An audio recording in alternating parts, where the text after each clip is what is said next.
Boa noite, irmãos, graças a paz. Mais uma vez estar com os irmãos nessa noite, de domingo, dando sequência à série, mas antes, já começou a falhar.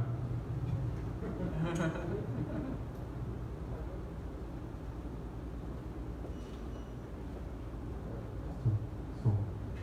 Melhorou. Mas antes, eu queria convidar as crianças de 3 a 10 anos. Crianças.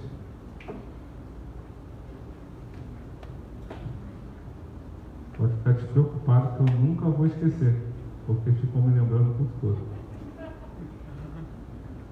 Amém? Está orando.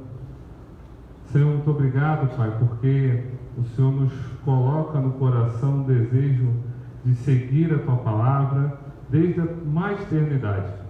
Nesse momento, Pai, que nossos filhos, crianças dessa igreja, que o Senhor mesmo colocou aqui, vão ter mais uma chance, mais uma oportunidade de aprender acerca da Tua palavra numa linguagem ideal para a faixa etária deles.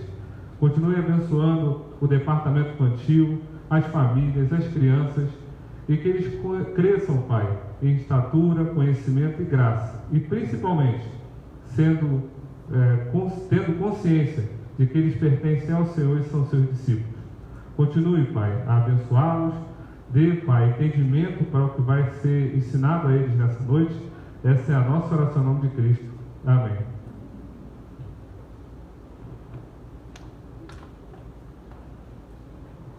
Eu acho que é clube do bolinho. Tem menino. Irmãos, sem mais demoras, vamos seguir com a nossa série de encontros com Jesus. No domingo passado, se você esteve aqui ou assistiu pela a gravação, ou assistiu online, ou assistiu a gravação depois, você soube e já sabe que nós iniciamos no domingo passado uma série sobre os encontros que Jesus teve com determinadas pessoas. No domingo passado, o pastor Alessandro pregou do encontro de Jesus com Natanael. E aí o tema era o encontro com um cético, ou alguém que não cria. E aí, se você não assistiu, está lá salvo no Facebook da igreja, no YouTube, você pode ir lá. Acho que no YouTube já está também, né, Bruno? Ainda não, mas vai estar. Se você está com muita pressa, vai no Facebook. Se dá para esperar, eu aconselho já assistir logo. Mas se der para esperar, vai chegar no YouTube também. E hoje nós vamos ver 2 encontros. E aí eu estou tentando, a minha oração foi: Senhor, me ensina a falar rápido, esses 2 encontros, de maneira que eu fale o que tem que ser falado. Esses 2 encontros, o encontro de Jesus com um prestigiado e com uma marginalizada. Coisa simples de fazer, tranquilo, as olheiras não são porque eu perdi o sono, mas vamos ver a partir do Evangelho de João. No domingo passado a gente viu o capítulo 1 e hoje a gente vai ver o capítulo 3 e 4. Assim como o pastor Alessandro falou no domingo passado, a gente te orienta e te aconselha a fazer a leitura do Evangelho de João, porque é um evangelho extremamente detalhado. Se você parar para pensar que, diferente dos sinóticos, e o Alessandro já explicou o que é no domingo passado, eu não vou repetir porque eu tenho pouco tempo,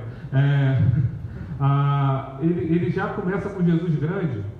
Ele não se ocupa em explicar a genealogia, a visita do anjo, todos aqueles textos clássicos que nós vimos há 2 semanas atrás, no Natal, 3 semanas. João não se ocupa de fazer isso. Ele já começa dizendo que Jesus era o Verbo estava com Deus, o Verbo era Deus, o Verbo fez carne. Pronto, já sabemos quem é Jesus, agora vamos tratar do que ele fez.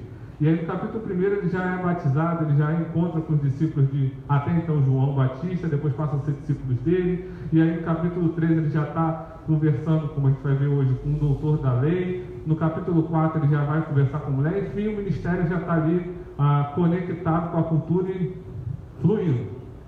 Então o Evangelho de João ele é muito detalhista e ele é muito prático. Então eu te aconselho a lê-lo, porque ao longo dessas semanas a gente vai estar trabalhando em cima desse Evangelho e você vai conseguir ter uma visão melhor se você já tiver feito a leitura. Por exemplo, esses são 2 capítulos que, obviamente, eu não vou ler inteiro. Eu vou fazer um resumo. E aí, quando você pensa, talvez você já tenha ouvido essas 2 mensagens, ou mensagens sobre esses 2 personagens. De um lado, o Nicodemos, um homem líder religioso, respeitado na sociedade, alguém acima de qualquer crítica, porque de fato era alguém que fazia a diferença na sociedade, estava incluído na sociedade tanto civil quanto religiosa. De outro lado, você já deve ter ouvido também João 4, falando da mulher lá no poço. Lembra da mulher samaritana?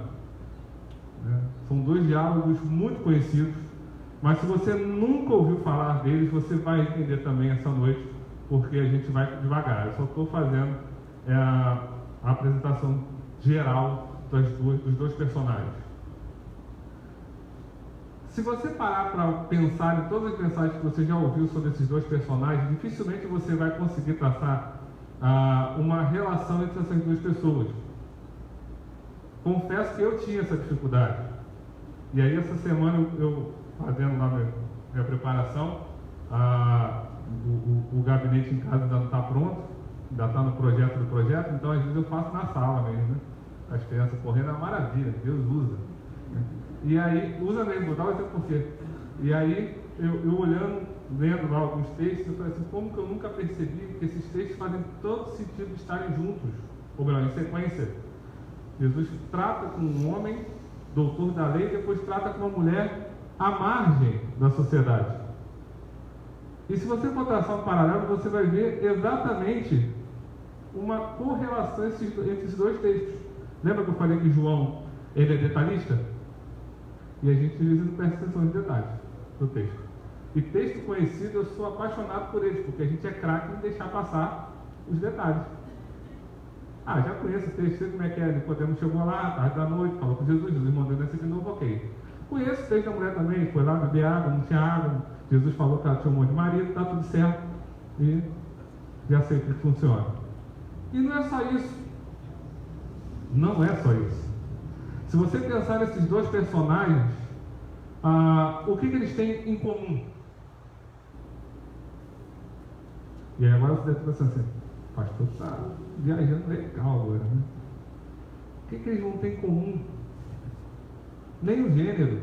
Um é homem e outra mulher. Um é líder religioso, o outro é de não é etnia que eu quero falar, né? Mas enfim, de outro povo, né? De uma outra raça que não o judeu. Então você tem um líder judeu e alguém que é um samaritano, que na visão do judeu o todo errado, né? O herege, que se perdeu no caminho. Algo junta esses 2, como junta todos nós. Ambos são pecadores.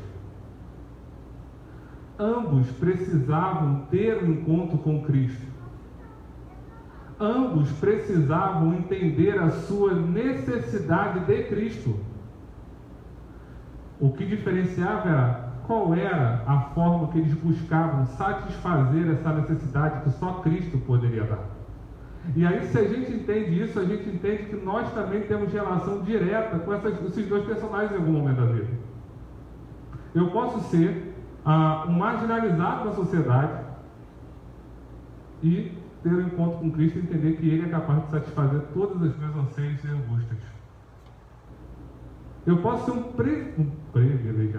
um privilegiado na sociedade ou na cultura que eu estou inserido, e mesmo assim ter necessidades que não são satisfeitas, porque só podem ser satisfeitas em Cristo.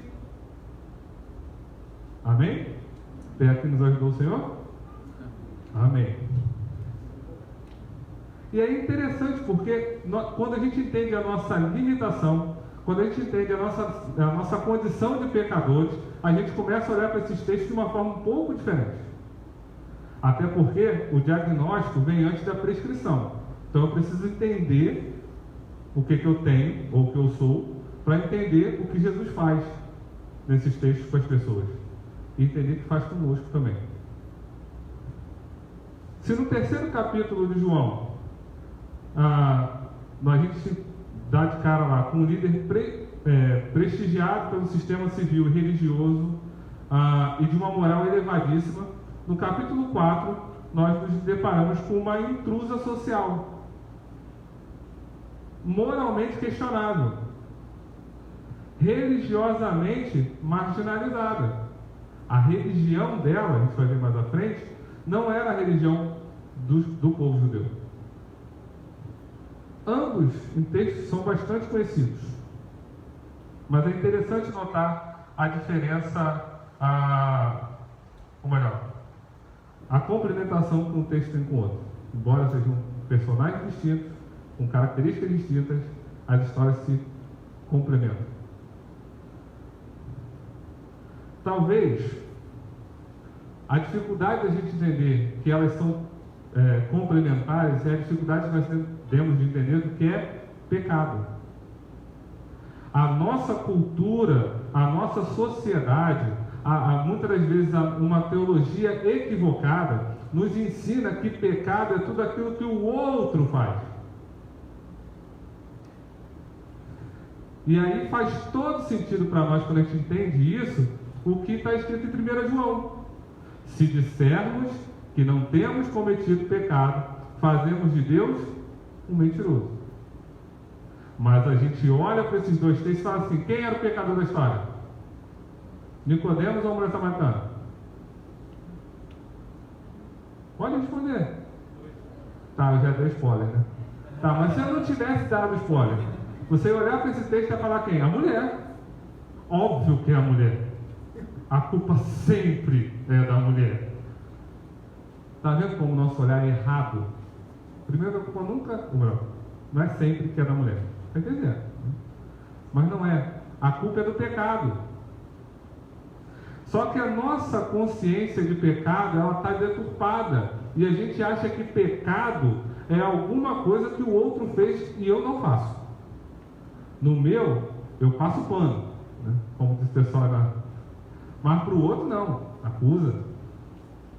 E aí usa pecado como uma arma para elevar o outro na condição moral. Eu sou santo e ele é pecador. Há alguns anos atrás, uns 3, 4 anos atrás, não sei se provavelmente não, eles não deveriam ir, né? Os filhos do Ale, eu sei que estudaram no colégio que eu trabalho. A gente teve uma aula inaugural em São Cristóvão. E a gente era obrigado a ir até então, antes da pandemia. E lá pelas tantas da aula, já vi tudo, né? Falei, o que eu estou fazendo aqui? E um professor lá de filosofia, sei lá o que ele era, ele falou assim: a igreja inventou o pecado para se sentir superior às pessoas. Eu saí revoltadíssimo de lá. Mas muito. Primeiro que eu estava obrigado. Segundo que eu saí me achando o mais marginal da história.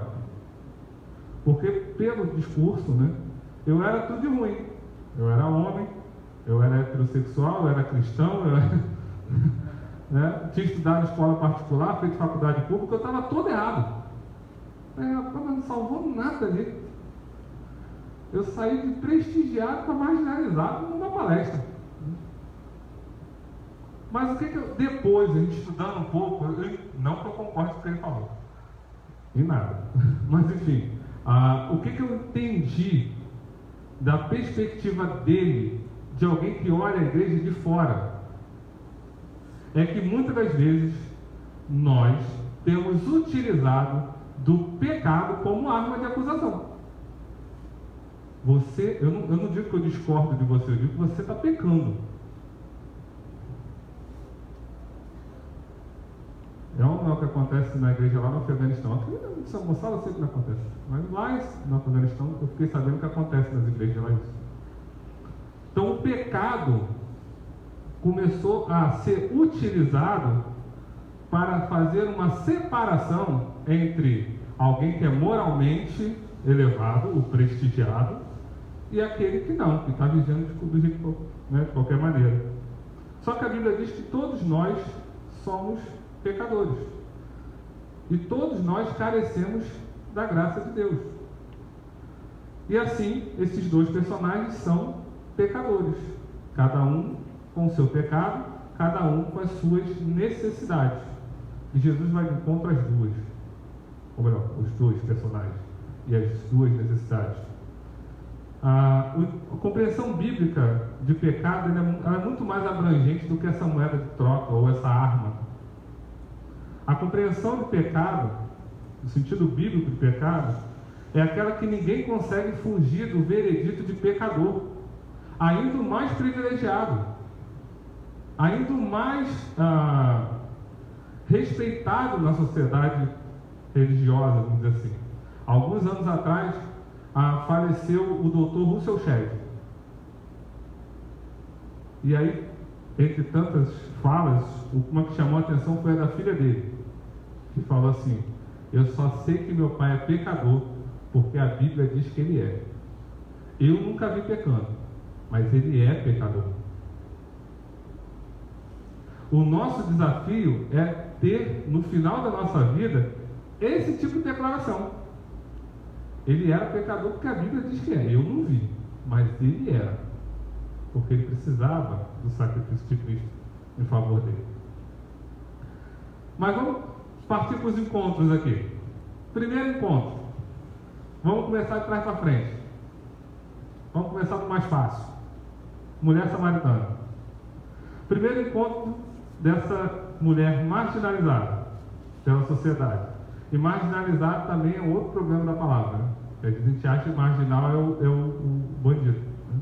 Marginal é alguém que está à margem da sociedade, alguém que está lá na ponta, quase fora, né? Excluído do núcleo da sociedade. E ela é o primeiro que a gente vai tratar.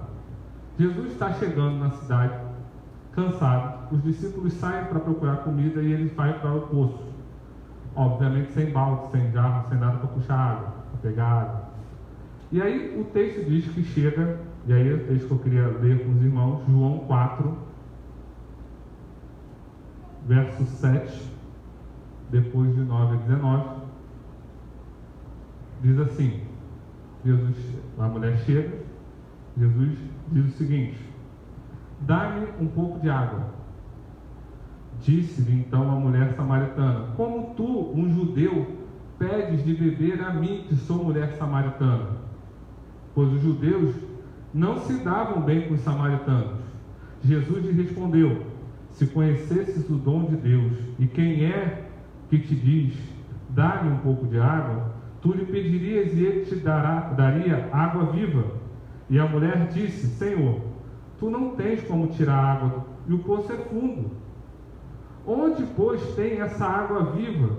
Por acaso és maior que o nosso pai Jacó, que nos deu o poço, do qual ele mesmo bebeu, assim como também os seus filhos e seu gado? Jesus respondeu: quem beber dessa água voltará a ter sede, mas quem beber da água que eu lhe der, nunca mais terá sede.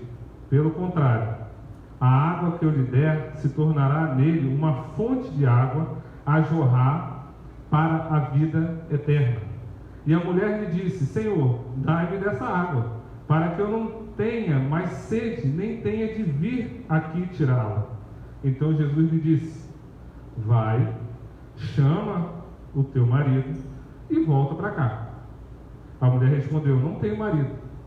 Então Jesus afirmou: foste sincera, dizendo: não tenho marido, pois já tiveste 5 maridos, e o que tens agora não é teu marido. Isso disseste com verdade. E a mulher lhe disse: Senhor, vejo que és profeta.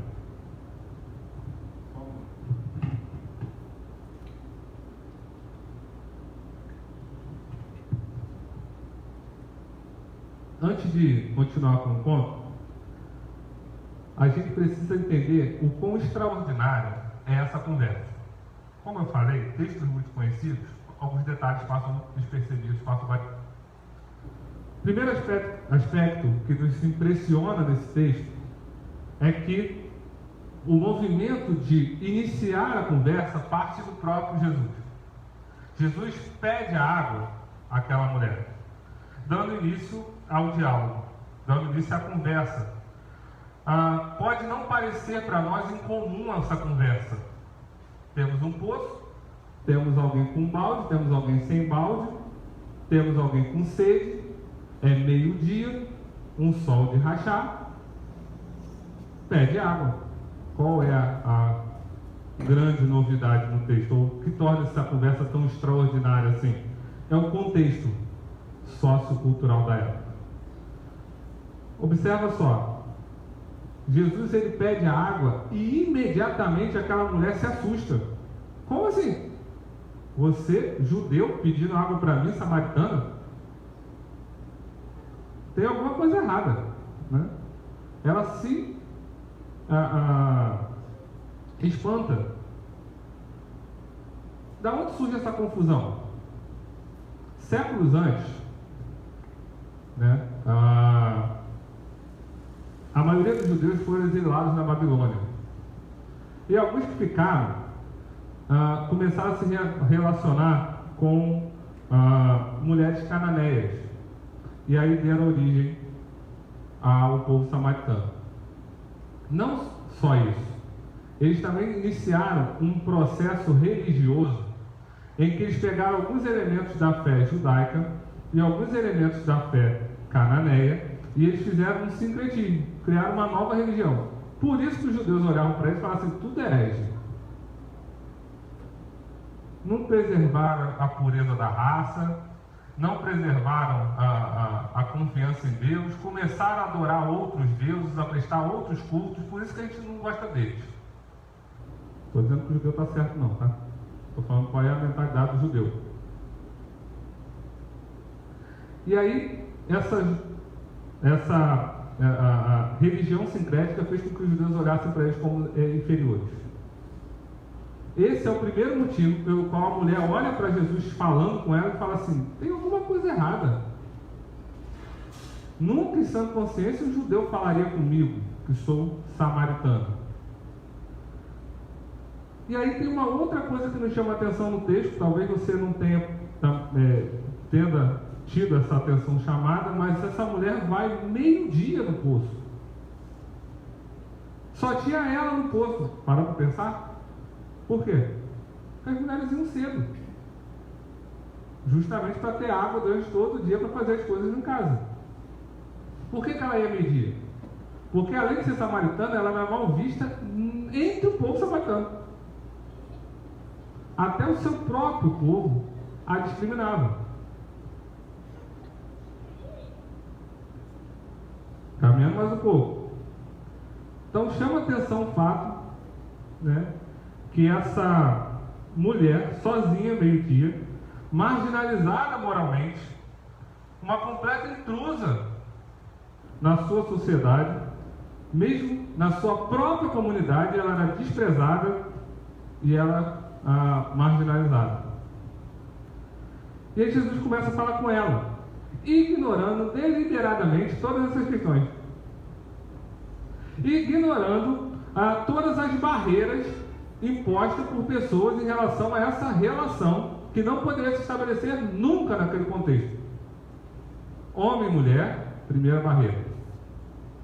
Judeu e samaritano, segunda barreira. Barreira moral também foi quebrada. Todas as convenções da época davam que aquela conversa não poderia acontecer. E ela acontece. Que aquele encontro não deveria acontecer. E ele acontece. Passando por cima de todos os divisores humanos, a fim de estabelecer uma conexão com aquela mulher, Jesus vai, se aproxima dela e fala, estou com sede. Consegue um pouco d'água? Não, me desculpa, mas eu tenho barba e eu acho que um cabelo bem entrando no meu dente. Está me incomodando muito. Vocês têm esposa que ora? Eu acho que isso é oração. Eu vou tirar a barba. Não saiu o cabelo, tá aqui. Mas vamos lá, continua. É só quando eu tirar a barba. Segundo aspecto do texto, do encontro, que embora seja evidente que Jesus se mostra aberto e afetuoso para aquela mulher, ele não deixa de confrontá-la. Obviamente, ele confronta de maneira gentil e amorosa, e habilidosa. E aí, foi a hora que eu falei que Deus usa. Eu lá, marcando aqui algumas coisas, o Azar chega, mais velho, está fazendo o quê, pai? Sermão. O que você está marcando? É só a parte mais importante. Mas tem muita coisa importante aí. Pai, o mais importante que Jesus é amor e cuidado. Eita, quarta aplicação do sermão. Então Jesus cuidou e amou daquela mulher e fez com isso confrontando-a. Mas confrontando de forma gentil e habilidosa. Tanto que ele diz assim, mas se você soubesse com quem você está falando, se você soubesse, você ia pedir a água da vida e você nunca mais ia ter sede. Afinal, o que Jesus se refere quando ele fala dessa água? Obviamente ele está falando de metáfora, referindo à água viva, chamada por ele de vida eterna. Talvez essa imagem não cause tanto impacto em nós, que temos água potável em casa, ambulante na cidade. Quando a gente está com muito calor, a gente perde ali uma moeda para ele, né? Foi-se um tempo da moeda, agora uma nota lá para ele, bebe uma água e refresca. A gente não chega a ter uma sede de deserto, aquela já tratada em filme, e o cara chega, cara, é ótimo, né? O cara chega a ver lá um oásis no meio do deserto, não tem uma gota d'água, ele está vendo uma poça lá de água limpa, né? Então a gente nunca tem essa experiência, mas aquele povo tinha. Não tinha água encanada, né? Por isso que diariamente precisava ir lá tirar água. E aí o que Jesus está fazendo de paralelo com essa metáfora? Isso que você precisa buscar diariamente para manter a sua sobrevivência e a sobrevivência da sua família, você vai precisar fazer todo dia. Mas a água que eu te dou, você nunca mais vai ter sede. Ou seja, isso que é necessário, é elementar, é fundamental para a sua existência física. Eu sou capaz de dar uma que é suficiente para a sua alma e espírito. Algo sem o qual você estará completamente perdida se não tiver. E aí a metáfora continua. Jesus não apenas vai dizendo que tem a oferecer algo que salva a vida dela, mas também está revelando a sua oferta de algo que é interior. E aí tem a chave do texto, e alguns vão chamar de chave hermenêutica, para entender o texto. Ele diz, minha água, se você obtiver, haverá de se tornar uma fonte de água jorrando internamente. Do seu interior fluirão rios de água viva, diz o salmista. Então, o que ele está fazendo é citar o salmo e mostrando que ele é capaz de jorrar essa água, de satisfazer a alegria, de fazer com que ela tivesse vida e vigor, coisa que ela não possuía. Por que eu digo que essa é a chave hermenêutica do texto? Porque, basicamente, Jesus está apresentando a forma daquela mulher ter saciada todas as suas angústias. Se eu te perguntar o que te faz feliz, muito provavelmente, quase que com certeza, você vai me estabelecer uma lista, ou pelo menos um desejo maior, e esse desejo vai ser externo, nunca interno. Pastor, se eu tivesse um emprego X, eu estaria muito feliz. Se saísse aquele emprego. Mas se eu tivesse aquele casamento. Se eu tivesse aquela casa. E aí projeta nessas coisas a sua satisfação. E já diria o cantor antigo, satisfação é ter a Cristo. Né? Mas às vezes a gente não entende. Aquela mulher buscava satisfação na sua vida. Isso vai ficar mais claro no final do texto. E Jesus está falando, eu sou capaz de te dar essa satisfação que você procura. Jesus diz que não há nada fora capaz de satisfazer, só dentro. E aí, de repente, você pode estar se pensando, ou melhor, pensando, né? Eu acho que eu estou procurando fora. Eu acho que eu tenho procurado em coisas externas. Eu acho que eu preciso lembrar que é Jesus que me satisfaz. E de fato, satisfação é ter a Cristo.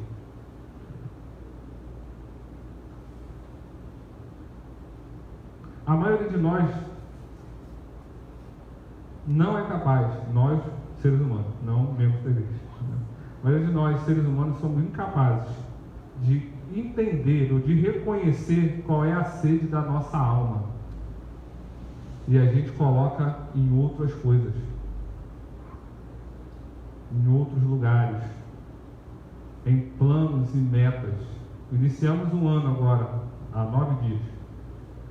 Provavelmente você fez uma lista no dia 31 e já esqueceu dela. Quando muito dura uma semana.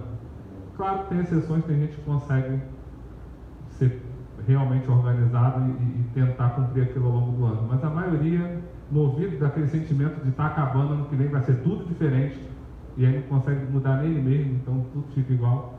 Mas esses impulsos buscam suprir o nosso vazio interior. E aí, por impulso, a gente acha que está buscando. E aí, o que é esperança se transforma em ansiedade, porque a gente não consegue ter saciado a nossa vontade. Manter-se completamente alheio à profundidade real da nossa sede é um erro. Podemos viver quase a vida inteira sem admitir a nós mesmos a profundidade da nossa sede espiritual, nos enganando, colocando a culpa em A e B, na crise do país, no horário do culto, no louvor que foi cantado, na roupa do pastor.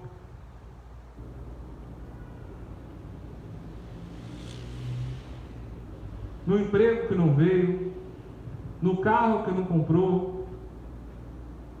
no casamento que não fez. Todo mundo tem de viver em função de alguma coisa.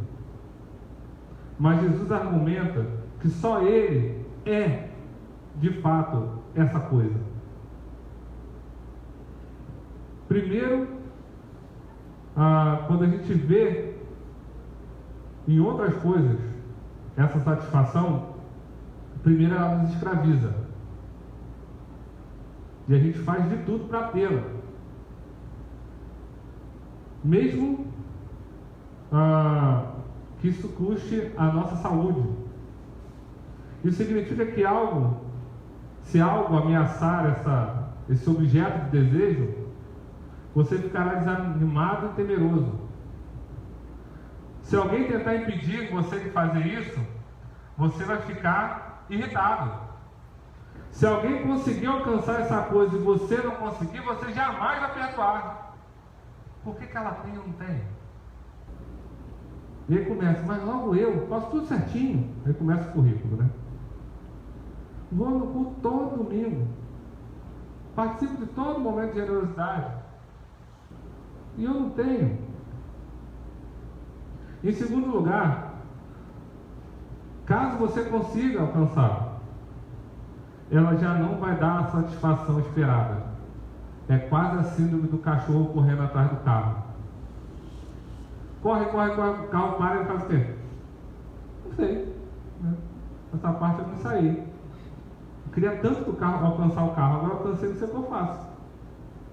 Tem acho que é um filósofo, o Lacan, que ele diz que é o desejo pelo desejo.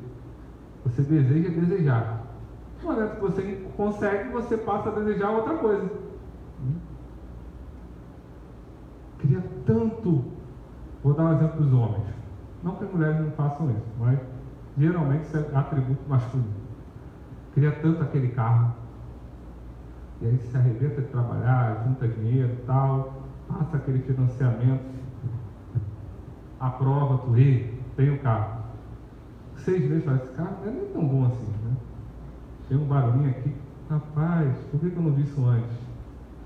Aí olha para a mulher, quando é casado, começa a tentar passar a segunda ficha, que é convencer a mulher que ele precisa trocar o carro. Eu acho que não fizemos a boa escolha, acho que eu vou precisar trocar o carro. E a mulher olha e fala assim, a mulher sábia, né, chega a casa e fala, tem certeza? Tem. Então vai lá. Se a mulher não é sábia, não viu isso antes? Ficou aí 1 ano, cheio da paciência que queria esse carro, por que não viu que ele tinha esse problema antes? Né?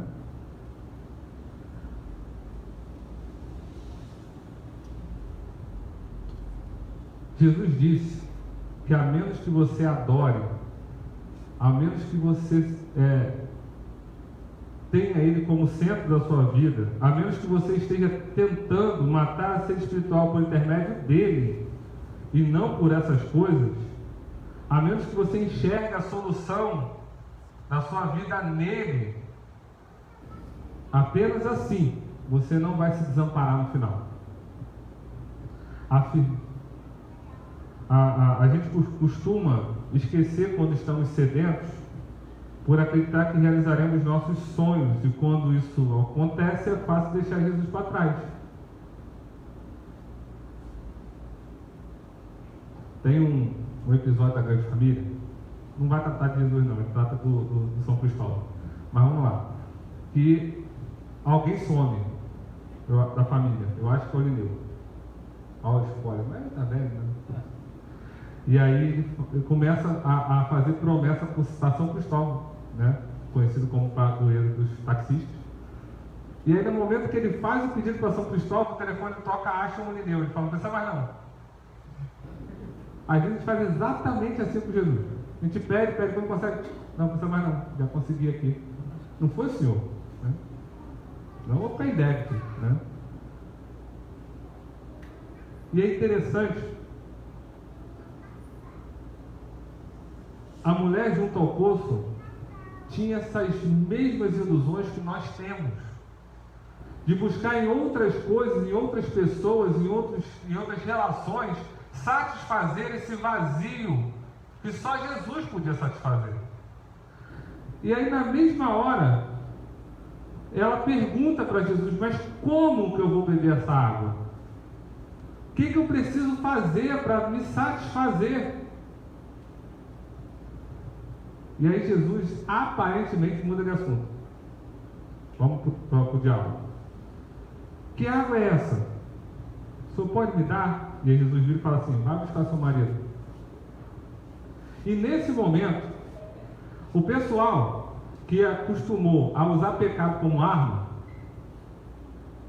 já, desculpa a expressão, coloca uma na agulha e já começa a atirar. Fala, tá vendo?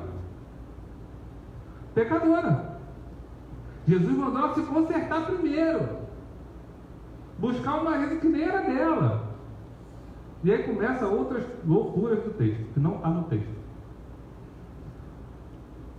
O que Jesus está fazendo aqui, certamente, essa mulher tinha um histórico nada saudável, moralmente falando, em relação às suas relações afetuosas. Tinha um longo histórico de relacionamentos fracassados. Mas Jesus, ele não chama essa mulher no intuito de, ou melhor, não manda chamar o marido no intuito de humilhar essa mulher. Ele jamais teria esse posicionamento, porque ele quebrou essas barreiras todas para conversar com ela. O que ele está fazendo é chamando aquela mulher a uma reflexão de que para beber da água da vida, primeiro ela tem que lembrar que aquilo não satisfaz ela. Que ela tinha que entender que o que ela estava fazendo era beber na fonte errada de satisfação. Muitos de nós não temos esse histórico de relacionamento, mas temos históricos de tentar satisfazer a nossa vida em outras fontes. No emprego, eu só vou ser feliz se for servidor público. Está furado, hoje em dia está ruim, mas enfim, já foi muito bom. Qualquer dia melhora, né? Só vou ser bom Ou só vou ser feliz se tiver um casamento com a fulano de tal, ou fulano de tal. Eu só vou ser plenamente feliz se eu morar no bairro X. Ou, se for menos sonhador, se eu sair de onde eu estou. Não aguento mais esse bairro. Eu só vou ser feliz se eu sair daqui. Se nosso encontro fosse igual ao da mulher samaritana, Jesus iria falar assim: eu tenho água para te satisfazer. Você aonde bebe água? Primeiro você vai saber onde você mora. Primeiro você vai entender aonde você trabalha. Depois você vai entender com quem você se relaciona. E aí depois você vai entender que nada disso vai ser capaz de satisfazer somente eu. Independente se você vai continuar morando onde você mora. Independente se você vai continuar trabalhando onde você trabalha. Você vai ter satisfação que é ter a mim. E entender que dá para se viver contente em toda e qualquer circunstância.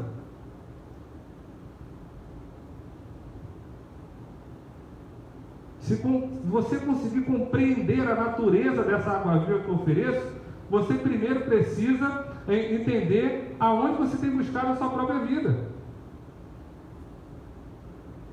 Aonde você vem tentando conseguir. Aquela mulher tentava através desses homens. Lembra do contexto.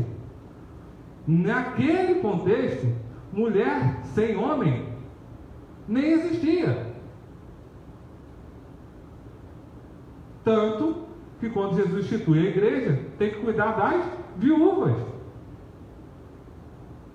Porque, como o Alessandro falou na reunião de oração, no outro contexto, obviamente, mas ele falou do pai que provê. Naquele contexto, quem provia para a família era o homem. E tinha alguns arranjos legais para que a mulher não ficasse desamparada. Se não tivesse filhos, o irmão do marido que morreu tinha que casar com ela. O que aquela mulher estava tentando era sobreviver. Ou a gente não tinha pensado nisso quando olhava para esse texto? Jesus está falando assim: eu vou te dar a fonte de vida. Não precisa se preocupar como você vai sobreviver, porque a vida vai estar dentro de você. Mas a gente olha com o olhar do pecador e fala assim: essa mulher é meio esquisita, né? Pessoal que a gente não quer conviver com a nossa família, um negócio meio... Mas é muito além disso. Vai muito além disso. Entenda, eu não estou dizendo que essa mulher estava certa. Eu estou dizendo que ela buscava sua sobrevivência.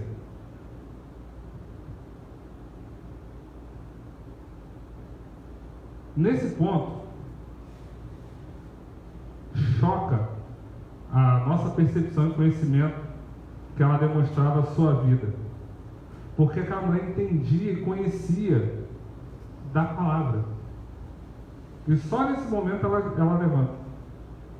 A resposta dela no versículo 19: vejo que o Senhor é profeta. E ela faz um dos maiores questionamentos teológicos da história. Já que o Senhor é profeta, qual é o lugar certo que a gente tem que adorar? Porque assim, o povo do Senhor diz que é no Monte X. O meu povo diz que é aqui. Aonde é? E aí surge a resposta de Jesus, muito conhecida por nós, que diz: nem nesse e nem no outro. Demonstrando que o local não é o importante, mas o que importa é que são os verdadeiros adoradores que adoram o Pai em espírito e verdade.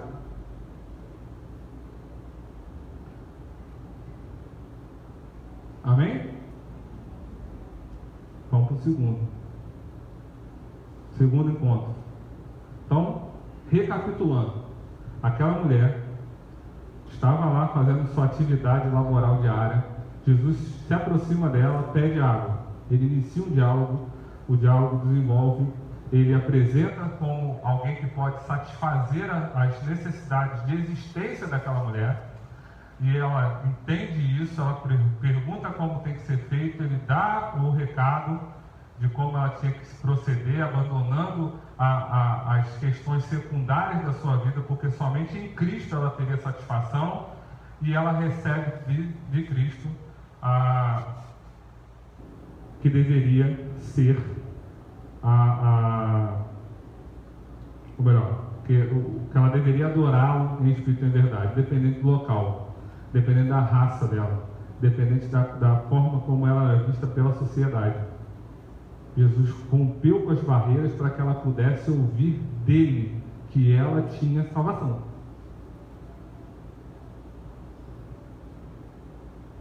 Notou que Jesus vai até ela. Agora vamos no texto de João 3, caminhando aí para a segunda parte da nossa meditação. Da meditação. João 3, de 1 a 7 diz assim: havia entre os fariseus um homem chamado Nicodemos, autoridade entre os judeus. Ele foi encontrar-se de noite com Jesus e disse-lhe: Rabi, sabemos que és mestre, vindo de Deus, pois ninguém pode fazer os sinais que tu fazes, se Deus não estiver nele.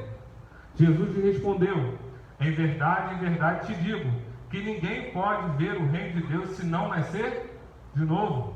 Então lhe perguntou Nicodemos: como um homem velho pode nascer? Poderá entrar no ventre da sua mãe e nascer pela segunda vez?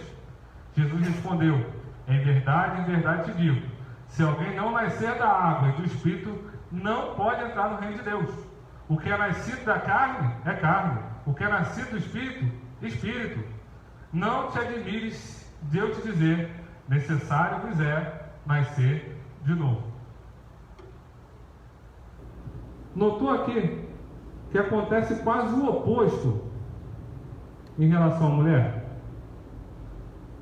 Com a mulher ele começou muito afável, muito carinhoso e até chegar no ponto, né? Deixando ela se mostrar mais acessível. Então pouco a pouco confrontou a necessidade espiritual dela. Em seu encontro com esse homem prestigiado, no entanto, Jesus é mais direto e vigoroso. Nicodemos começa com toda a cortesia: Rabi, ouvi falar coisas maravilhosas a seu respeito. Jesus, isso é o máximo, né? Isso é quase igual a mim, né? É tão bom. É isso que ele está dizendo. Dizem que tu tem muita sabedoria concedida por Deus. Jesus, no entanto, vira para aquele homem prestigiado e fala assim: vai precisar nascer de novo. Não nos parece que as respostas estão trocadas? Fala a verdade. Aquela mulher com o passado todo detonado, cheio de um histórico moral, com questões sociais, morais, culturais, raciais, éticas, de gênero, tudo. E esse homem, que até então, um cidadão honrado, não vou usar outra expressão para não dar conotação política, um homem honrado, um homem íntegro, ele fala assim: vai ter que nascer de novo. E o nascer de novo, para quem entende que não é pecador, é uma ofensa. Eu vou nascer de novo, para quê? Imagina Nicodemos, um homem que passou a vida toda adorando a Deus, com toda a rigorosa religiosidade judaica. Deve ter ficado ofendido. A mesma coisa de a gente virar para alguém muito proeminente na nossa denominação, falar assim: você precisa se converter. Como assim? Sou pastor há 48 anos. Já fui presidente disso, presidente daquilo, presidente daquilo outro, secretário executivo, não sei o que das contas, já ordenei não sei quantos presbíteros, não sei quantos diáconos, já fui tutor de um monte de seminarista, tem um monte de pastor aí que foi meu aluno. Como é que eu tenho que nascer de novo? Vai ter. Nascer de novo é daqui que vem esse termo, hoje tão carregado de significado. Afinal, quem são os cristãos nascidos de novo? Quem a gente olha na nossa cultura hoje, fala assim: fulano nasceu de novo. Geralmente é o ex alguma coisa. Você não fala para o meu filho, por exemplo, que, né, circuncidado no 8º dia, que fala assim, nasceu de novo quando batizou. Mas nasceu de novo. Só que a gente não fala. Porque não é cultural nosso. Cultural nosso é pegar a mulher samaritana, ela se entendeu lá no encontro com Jesus, mudou de vida, ela nasceu de novo. Mas o religioso não nasce de novo. Ele é porque ele é. É quase eu sou. Né? Eu não preciso nascer de novo. Não. É comum acreditar que pessoas nascidas de novo são diferentes da maioria de nós. E não temos um passado tão complexo assim, vamos dizer. Que necessita de uma reviravolta dramática. Que fazem com que eles voltem para os caminhos certos. Imaginamos que fizeram algo tão ruim e são tão fracas que precisaram nascer de novo, renascer quase um fênix, renascendo das cinzas, e assim agora são cristãos. Talvez seja para quem tem falta de autoridade e estrutura da vida nascer de novo, não para os religiosos. O problema com essa visão é que a narrativa bíblica não nos permite sustentá-la. Todos nós estávamos mortos em nossos delitos e pecados, e através de Cristo nós somos nova criatura, nós nascemos de novo, independente do nosso passado. E aí entra a correlação dos textos. Nicodemos é um líder civil, membro do Sinédrio, da Suprema Corte de Juízes dos Hebreus. Trata-se de um homem próspero, um fariseu devoto e reto. Não se poderia encontrar religioso de maior boa-fé do que ele. De fato, não é dito que ele não era isso tudo. Mas quando Jesus chama e diz a esse prestigiado, empregando uma metáfora diferente, ele já não fala de água, fonte de água. Agora ele fala de novo nascimento. Um é só beber, o outro não tem o que fazer. Você parou para pensar nisso? Qual é a ação que nós temos no nosso nascimento? Talvez se tiver algum médico obstetra aqui vai dizer, não, tem sim, o bebê gira, tal, força bolsa, estoura, pede passagem, enfim. Mas a gente não é algo racional nosso. É no máximo instinto. Está na hora de nascer, flui, né? Vai. Mas não é algo que eu falo, vou fazer isso para nascer de novo. Ou melhor, para nascer. Então a metáfora é diferente. Em vez de pressionar por uma falta de satisfação, como ele faz com a mulher, você não tem satisfação naquilo que você busca, você não tem satisfação naquilo que você tem vivido, porque só eu posso te dar essa satisfação. Diferente disso, ele pressiona esse jovem, ou melhor, esse líder religioso, ele pressiona pela suposta presunção de autossatisfação. Você está satisfeito demais com aquilo que você se tornou. Precisa nascer de novo. Precisa lembrar que não é mérito seu. Uma faltava satisfação, no outro tinha satisfação demais nas suas realizações. Uma se achava à margem da sociedade, de fato estava. O outro se achava um dos líderes mais importantes da sociedade, religiosa e civil. O que você precisou fazer, Jesus pergunta, para nascer? Teve que dar duro para conseguir o privilégio de nascer? Aconteceu devido a um planejamento habilidoso da sua parte? Você não fez por merecer, nem contribuiu em nada para nascer. É dom gratuito de Deus a vida.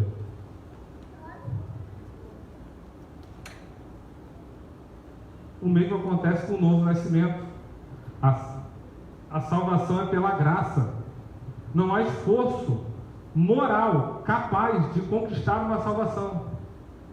Não acredite quando alguém chegar e falar que se você cumprir determinado ritual, determinada regra moral, se você for bom o suficiente, você vai estar salvo. Não é assim. Porque não vai conseguir. Não quer dizer que a gente não tem que tentar. Lembra do exemplo do Dr. Shed? Tentou e conseguiu, a que tudo indica pelo relato da filha. Mas não foi isso que garantiu a salvação dele. Não existe no céu uma caderneta registro com o nosso nome falar assim: Pastor Tiago hoje está no débito. Igual o ponto eletrônico. Bateu 10 minutos atrasado, saiu 15 minutos, está devendo 25 minutos hoje. Mas no outro dia ele fez uma coisa boa, está sobrando agora 10 minutos. Não é assim que funciona. Na hora da morte alguém soma aquelas horas e fala: ixi, ficou faltando meia hora aqui. Não vai para o céu. Não é assim. Não é assim porque não é mérito nosso. A Bíblia diz que o Senhor levou sobre si todas as nossas iniquidades. O castigo que nos traz a paz estava sobre ele, e pelas suas pisaduras nós fomos sarados. Quando a gente entende que a gente foi salvo pela graça, que isso não é mérito nosso, a gente não consegue se sentir superior a ninguém. A gente não olha para a mulher samaritana e fala assim: eita, só a graça na vida dessa mulher. E não olha para o Nicodemo e fala assim: até que ele não era uma pessoa. Eu acho que Jesus foi muito radical com ele. É provável que a maioria das pessoas entenda por que Jesus se vira para uma pecadora que necessitava de salvação, mas a maioria das pessoas não vão conseguir entender por que ele se vira para esse líder religioso e fala: precisa nascer de novo. Reinicia aí, filho. Está tudo errado. Está tudo errado. Não é sobre você, é sobre mim. Não é sobre o que você pode fazer, é sobre o que eu fiz por você. E a resposta é surpreendente. Pecado é procurar salvação em outra coisa que não Deus.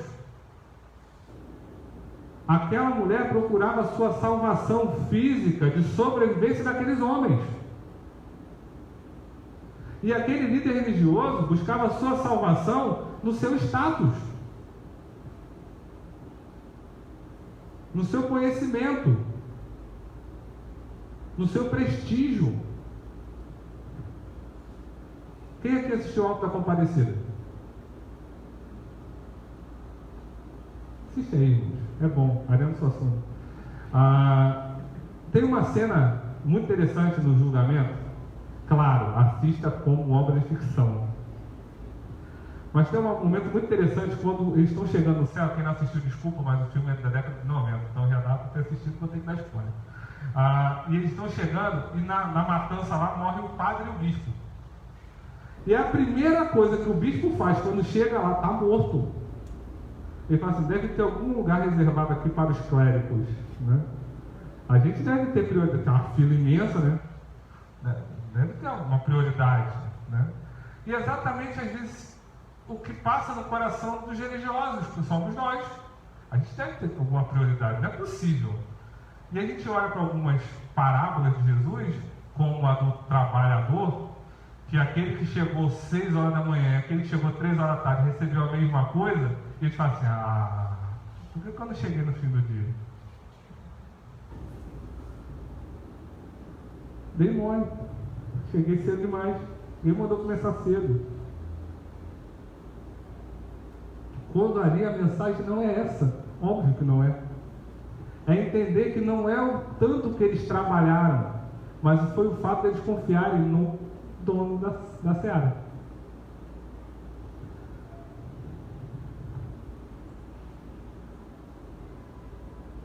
A definição bíblica de pecado, a transgressão, é colocar no lugar de Deus, tornar o próprio Salvador o Senhor. Tanto que essa é a essência do pecado de Gênesis. Aqueles homens, no caso ali a mulher, né, mas o homem estava do lado, tanto que o texto diz que ela virou e deu para o marido, então ele estava ali quieto, né? Já pecou até antes dela, que pecou por omissão, né? E aí ela estava indo bem. Não dá, Deus falou que essa árvore aqui não. Não, mas não. E aí a serpente usa um artifício que encanta até hoje todo mundo. Se você comer, você vai ser igual a Deus. Você vai saber tudo que Ele sabe. Você vai ser o Senhor da sua própria vida. E aí o texto diz que ela passou a olhar aquele fruto como um fruto vistoso aos olhos. A essência do pecado não é comer o fruto. A essência do pecado é querer ser igual a Deus e ser independente de Deus. Mais à frente vai ter a torre da cidade de Babel. Vamos construir uma torre que chegue até Deus. Como eram piedosos. Não, eles só queriam passar das nuvens. Eles estão no período pós-dilúvio. Deus tinha destruído tudo em água. Agora a gente está vendo só. Vai fazer uma torre que vai ficar do teu lado aí. Pode jogar água que for, porque a gente está livre. E a gente já sabe o que aconteceu, né? Até hoje a gente tem que estudar idioma por causa disso. Ninguém se entende. Até hoje. Às vezes nem fala no mesmo idioma.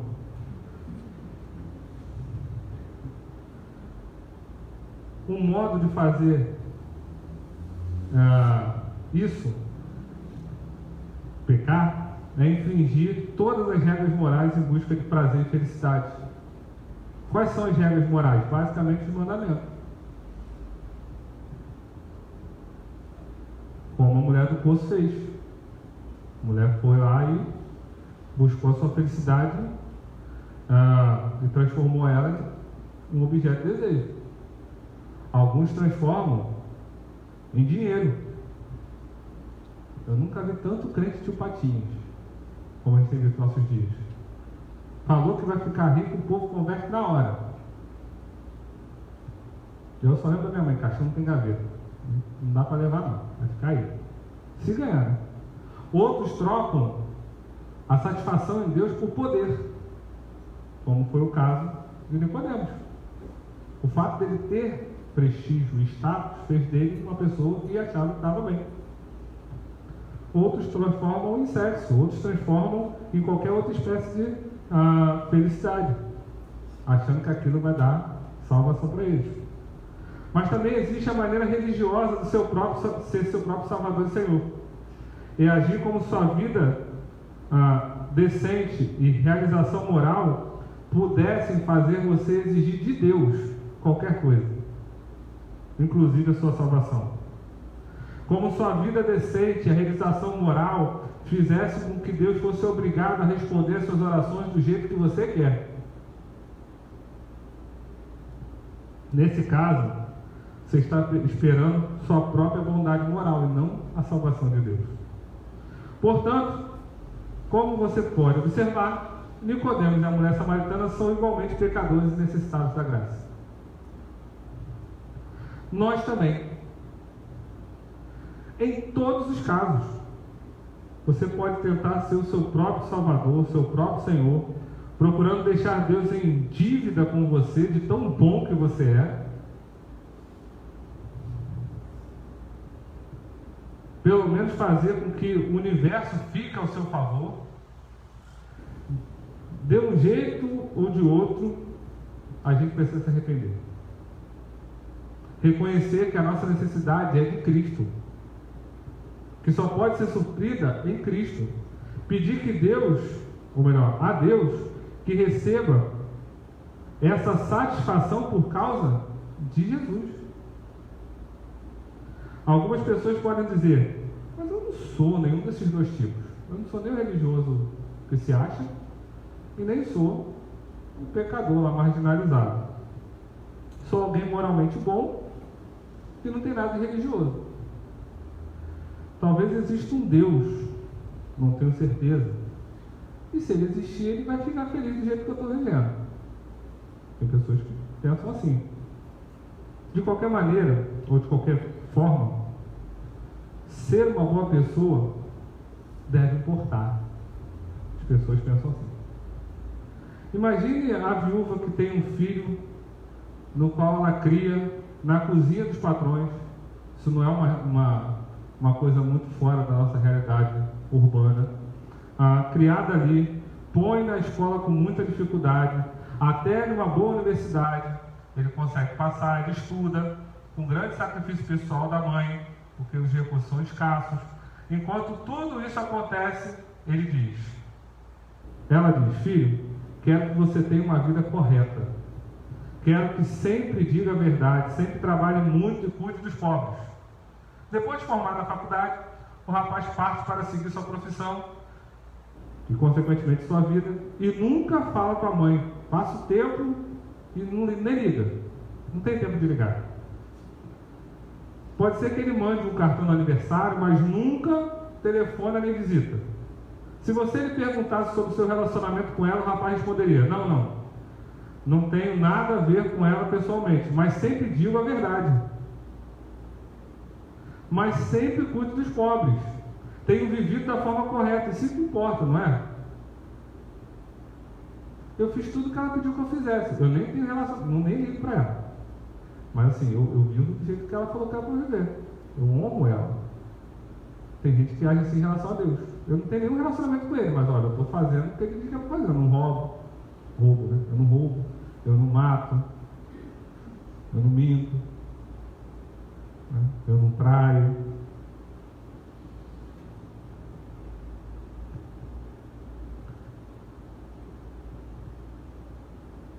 Se existe um Deus, e a gente crê que Ele existe, você também lhe deve literalmente tudo. Se existe um Deus e a gente crê que Ele existe, você lhe deve muito mais do que uma vida decente e uma vida moral. Deve também, mas é muito mais do que isso. Ele merece ocupar o centro da sua vida. Mesmo que seja alguém bom, caso não permita Deus ser Deus da sua vida, você é tão culpado por pecar quanto Nicodemos e a mulher samaritana. Você está sendo seu próprio Salvador e Senhor, caindo no mesmo erro de Eva. E aí qual é a solução? Caminhando para o final. Precisamos parar de recorrer a falsas formas de salvação, ou pseudo-salvadores. Se edificar sua vida em cima de uma carreira profissional, ou de um cônjuge, ou do dinheiro, ou da moral, e eles fracassarem, não haverá esperança para você. Sabe por quê? Porque todos os outros pseudo-salvadores, diferente de Jesus, não são de fato salvadores. Sua carreira fracassar, ela não vai te perdoar. Ela simplesmente vai punir com desprezo e vergonha. Jesus é o único Salvador que o satisfará como você de fato precisa, que perdoará caso você falhe. Sua carreira e seu desempenho moral, ao contrário, não podem morrer pelos seus pecados, e ele morreu pelos seus pecados. Continuando a leitura do capítulo 4 de João, você vai ver que a mulher samaritana conta aos amigos sobre a água. Ela sai a contar que encontrou água. Testemunha do encontro com o Messias, convida a todos a encontrá-lo também. Por que ela descobriu que a salvação poderia ser algo real na vida dela? E ao entender isso, ela quer compartilhar isso com os outros. Alguém já disse que só existem dois tipos de coração: o missionário e o campo missionário. Se o seu coração não é missionário, você ainda é um campo missionário. Alguém tem que pregar para você. Alguns anos atrás eu estava na igreja de Muriqui, no aniversário da igreja, e uma irmã fez uma analogia fantástica. A simplicidade sempre me atrai. E ela falou assim: Jesus é igual aquele doce que você faz, mas fica tão bom, tipo o bolo de cenoura da Carminha. Fica tão bom que ele fala assim: eu vou levar para a igreja. As pessoas têm que experimentar isso. Não dá para ficar só com a lei às crianças. Vou levar para lá, né? Ou então você faz e fala assim: mas ficou tão bom, mas não vai ter culto hoje, é segunda. Eu vou dar para o vizinho. Vizinho, toma aqui um pedaço de bolo. Porque não dá. Eu quero que você sinta esse sabor. Eu quero que você sinta como ficou bom, como é gostosa a vida vivida em Cristo. Eu fui transformado, eu queria que você fosse também.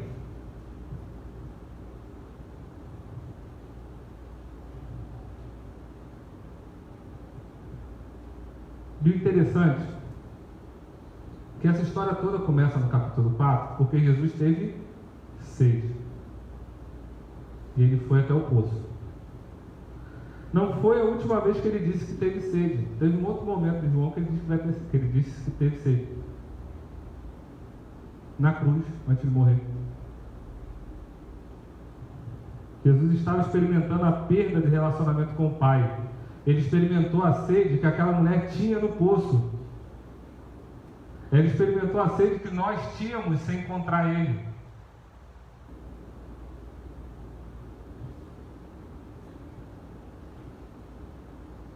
O castigo que nós merecíamos pelos nossos pecados estava sobre Ele.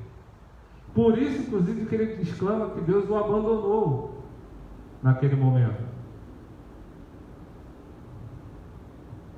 Estava experimentando uma sede suprema, torturante, morta e eterna, da qual a pior morte por desidratação é só uma amostra. Uma situação, ao mesmo tempo, paradoxal e espantosa. Porque Jesus Cristo ter experimentado a sede na cruz, nossa sede espiritual na cruz, foi satisfeita. De maneira que não é necessário construir um poço aqui, para você lembrar disso.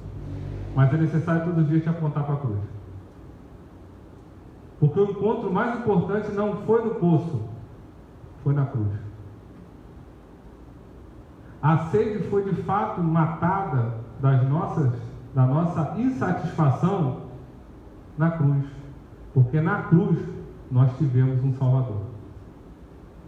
A nossa vida foi transformada. Ele nos fez alegria. Ele nos fez poder nascer de novo. Morreu a nossa morte para que nós vivêssemos a sua vida.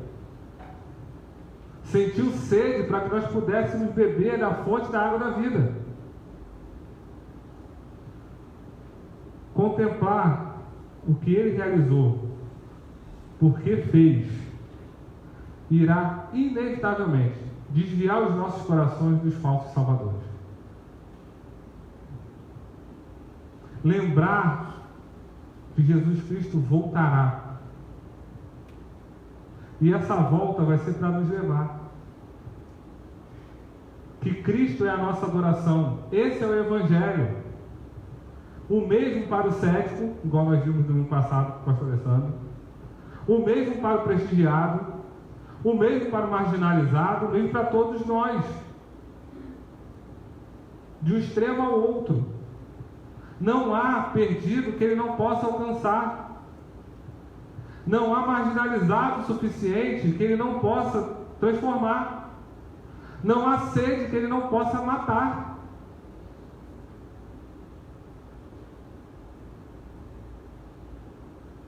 Na cruz, tinham 2 bandidos, um de cada lado. E ali, ele matou a sede de um deles. Senhor, lembra de mim quando chegar no paraíso?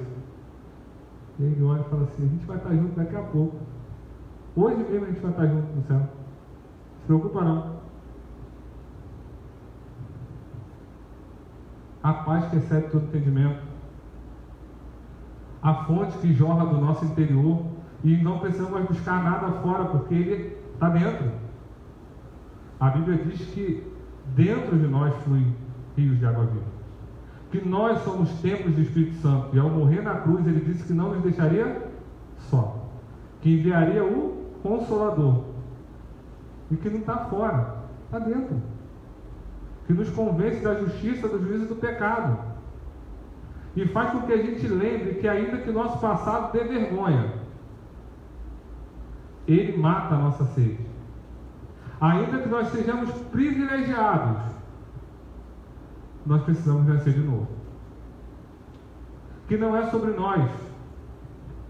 Não é porque eu sou muito bom, nem porque eu sou muito ruim, é porque Ele morreu por nós. Ele faz todos nós sermos iguais. E eu já falei isso aqui algumas vezes, vou falar de novo, vocês vão ouvir bastante isso desse ano. É dos laços de Cristo que nos une. Já não tem diferença. Falei isso em Itaquaçu mês passado. É pela graça de Deus que nós somos capazes de flamenguistas e vascaínos se abraçarem. Agora tá fácil, que ninguém ganha de ninguém, não jogam mais junto, né? Mas enfim, eu sou vascaíno. Antes que alguém faça, pode estar usando o bar. É entender que em Cristo... Agora que eu tenho um copo aqui. Que em Cristo nós somos capazes de conviver com o diferente, sem dizer que ele está pecando. Porque às vezes ele não está, ele só está pensando diferente. Tem uma frase para encerrar, atribuída a Felipe de Melanco, diz assim: no essencial, unidade.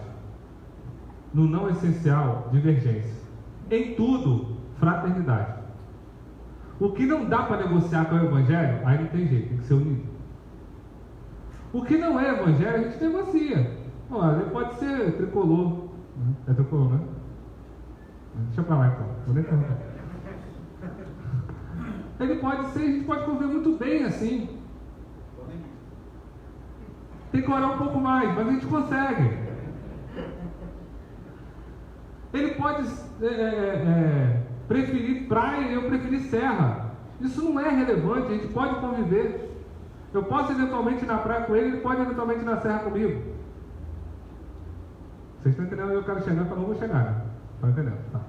Então, é isso. Dá para conviver.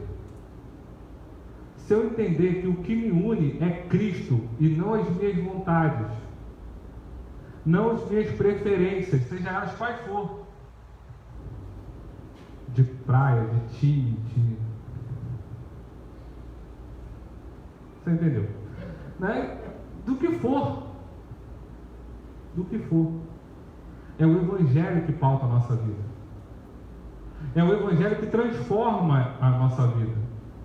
É o Evangelho capaz de transformar qualquer vida. A nossa arma não é dizer que os outros são pecadores. A nossa arma é dizer que nós também somos e fomos transformados por esse Evangelho. E ele também pode ser. Eu não sou melhor que você. Não sou. Nós somos apenas pecadores de pecados diferentes. Só que os meus eu já entendi que foram entregues na cruz. Você precisa entender também. Amém, irmãos? Que Deus nos abençoe. Já está passando para a ceia. Próximo domingo a gente continua a série.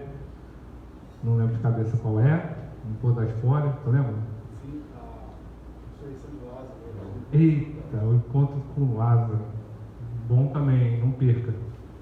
Eu acho que vai ser mais rápido. Pelo menos é um encontro só, né?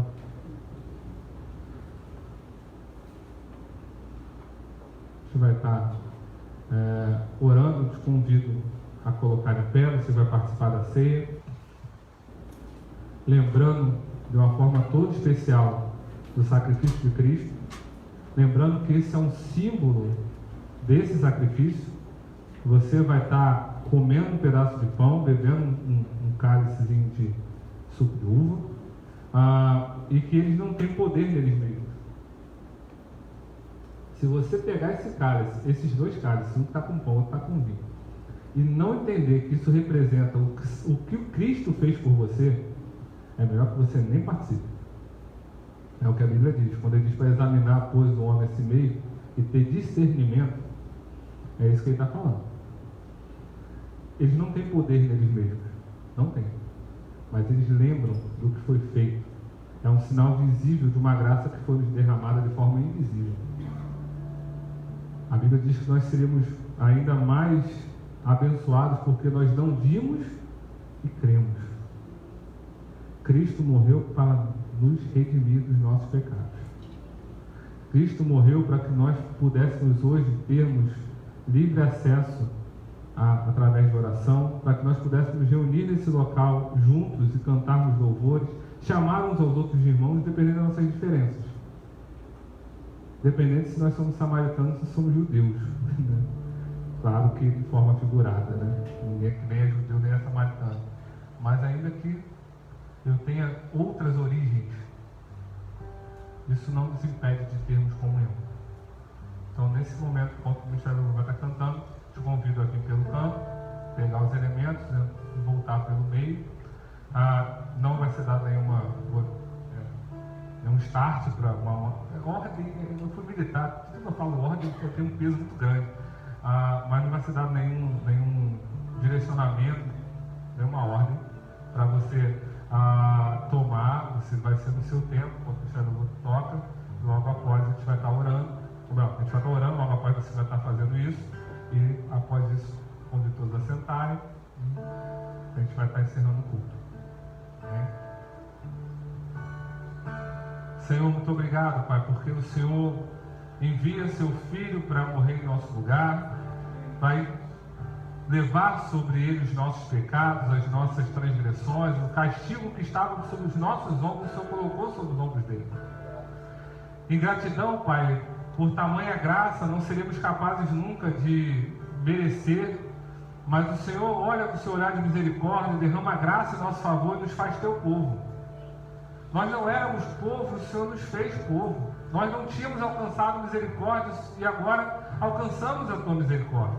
E nesse momento que nós lembramos de uma forma especial do sacrifício de Cristo através da ceia, que nossos corações lembrem, se conectem, lembrem de uma forma mais especial de que Cristo morreu para que nós pudéssemos ter vida, que Cristo morreu para que nós não tivéssemos o peso do pecado sobre nós, que Cristo morreu para que nós pudéssemos ser livres para anunciar o teu evangelho e anunciar dizendo que também há salvação àquele que ainda não te conhece. Nos ajuda, Pai, a sermos missionários e missionários. Nos ajuda, Pai, a pregarmos esse evangelho, porque é isso que está instituído na ceia. Que nós comemos, bebemos e anunciarmos o nome de Cristo até que Ele volte para nos resgatar. Nesse momento, Pai, que nós tiramos esses elementos do uso comum. Que o Senhor, Pai, faça o milagre da conscientização dos nossos corações de que, de fato, nós somos herdeiros em Cristo de uma salvação que não nos era nossa, mas o Senhor olhou e nos deu. Muito obrigado, Pai. Essa é a nossa oração em nome de Cristo. Amém.